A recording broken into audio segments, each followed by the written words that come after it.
ತಾಯಿ ವೃಕ್ಷ ಮಾತೆ, ನಿಮಗಿದು ನುಡಿ ನಮನ. ಎಷ್ಟು ಮರಗಳನ್ನು ಬೆಳೆಸಿದ್ದೀರಾ, ಎಷ್ಟು ಜನರಿಗೆ ಉಸಿರಾಗಿದ್ದೀರಾ, ಎಷ್ಟು ಜನರಿಗೆ ಹಸಿರಾಗಿದ್ದೀರಾ. ಹಸಿರು ಉಸಿರಿನ ಮಧ್ಯೆ ನೀವು ಪ್ರತಿದಿನವೂ ಕೂಡ ನಮ್ಮ ಜೊತೆಯಲ್ಲಿ ಇರುತ್ತೀರಿ. ನೀವು ನಮಗೆ ಕೊಟ್ಟಿರುವುದು ಕೇವಲ ಹಸಿರನ್ನಲ್ಲ, ಈ ಜೀವನಕ್ಕೆ ಸಾಕಾಗುವಷ್ಟು ಉಸಿರನ್ನು ಕೊಟ್ಟಿದ್ದೀರಾ. ನಿಮ್ಮ ಅನನ್ಯ ಕಾರ್ಯಕ್ಕೆ ನಾವು ಸದಾ ನಿಮಗೆ ಆಭಾರಿ. ನಿಮ್ಮ ಕಾರ್ಯವು 100 ಅಲ್ಲ, 1000 ಅಲ್ಲ, ಲಕ್ಷಾಂತರ ಜನರಿಗೆ ಸ್ಫೂರ್ತಿ.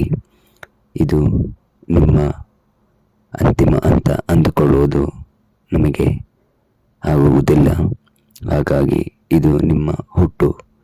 ಪ್ರತಿದಿನವೂ ನಿಮ್ಮನ್ನು ನಾವು ಆ ಒಂದು ದೈತ್ಯವಾದಂತಹ ಬೆಳೆದು ನಿಂತಿರುವ ಮರಗಳಲ್ಲಿ ನಿಮ್ಮನ್ನು ಕಾಣಲು ಬಯಸುತ್ತೇವೆ. ನೀವು ಎಂದಿನಂತೆ ಸದಾ ಅಮರವಾಗಿರುತ್ತೀರಿ, ಹಸಿರಾಗಿರುತ್ತೀರಿ, ಅಷ್ಟೇ ಮಟ್ಟದಲ್ಲಿ ಉಸಿರಾಗಿರುತ್ತೀರಿ. ಇದು ನಿಮಗೆ ನುಡಿ ನಮನ.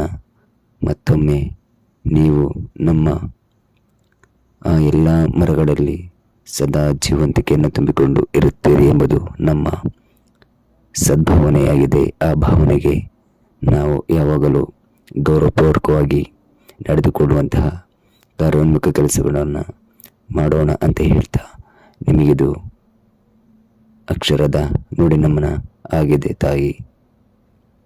ನೀವು ಅನುಕ್ಷಣವು ನಮ್ಮಲ್ಲಿ ಇರುತ್ತೀರಿ, ಜೀವಿಸುತ್ತೀರಿ, ಉಸಿರಾಗಿದ್ದೀರಿ. ಧನ್ಯವಾದಗಳು ತಾಯಿ.